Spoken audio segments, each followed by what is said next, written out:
One night, see the old house, the old ranch house is like abandoned and falling apart, and they have a new house there now, a bigger house. Well, at this time, nobody lived in that bigger house either because all my uncles passed away, and none of his daughters moved back out there yet. So they were sitting just empty.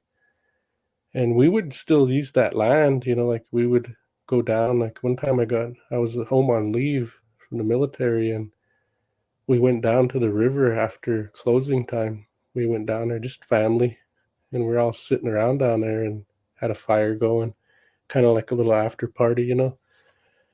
And I'm the youngest one there. It's always like that. I was always the youngest one there. But here we seen some headlights coming up that ditch bank road, the irrigation canal. There's a road alongside of it. It's called Ditch Bank Road. And we see some headlights coming up, and I watched where they came. They were on that bend. There's like a place where you can pull off, and the headlights turned off right there. Well, just after that, this other car come up. Here it was police, tribal police come up that road. They must have seen our fire.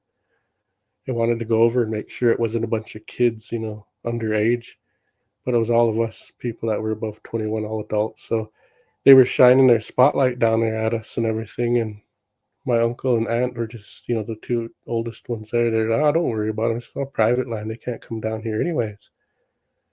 And we were just watching them, and they drove past really slow, and they turned around up there. There's a place to turn around by these cattle guards. That's where I assume they turned around, and they came driving back down. But those first headlights that popped up, what got it stuck in my head that it was my cousin was that my aunt said, "Oh, that must be your cousin so and so." And I said, "Oh, geez, I hope he comes up. Then I kind of have somebody to BS with. I won't be the youngest one here."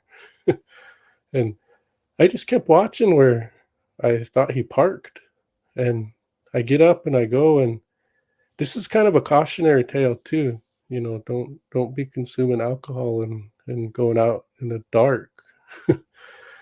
And so I get up finally because that cop went away. So I get up and you know what? I'm gonna walk up there and see if he's parked over and what he's doing. I wonder why he's just sitting there.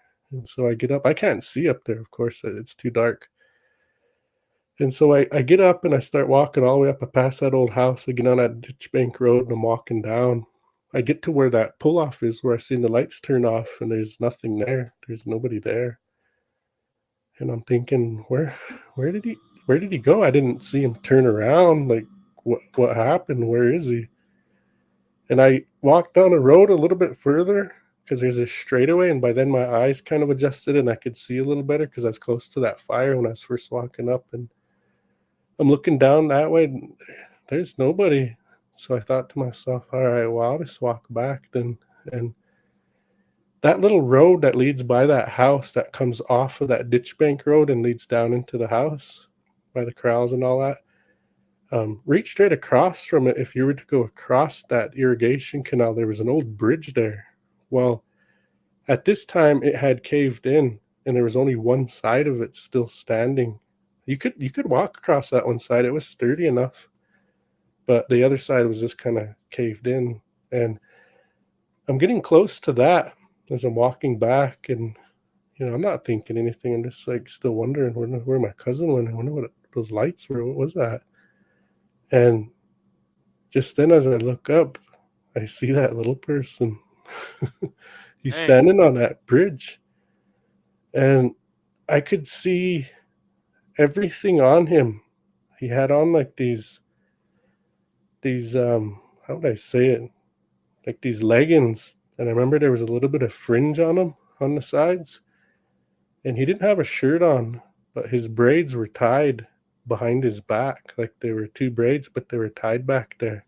Mm, And when I seen him, he seen me, and he tensed, mm, like he got ready to bolt. Like you tense up, you're getting ready to run or take off.